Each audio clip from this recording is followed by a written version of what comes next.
In a significant crackdown on drug peddling, Longding Police, in a joint operation with ECIB MI, 24 Assam Rifles and 36 Khoi CRPF, apprehended a Burmese national Rs.1.70 for allegedly peddling opium at his residence. The operation, led by Deputy Superintendent of Police Headquarters M. Zirdo, resulted in the seizure of opium-smeared cloth weighing approximately 1.757 kilograms with a market value estimated at Rs.1.70 lakhs.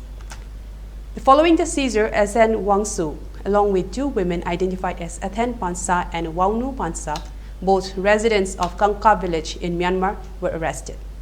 Wangsu, a former NSCN cadre, was reportedly residing at Zedua village, which serves as the permanent residence of Nyaswa village in Longding district. The case was registered under the Narcotic Drugs and Psychotropic Substances (NDPS) Act and relevant sections of the Foreigner Act. Sub-Inspector Tempa Sering has been entrusted with further investigation. During the operation, 11 individuals were detained for interrogation, including 3 juveniles and 2 locals from Longding district.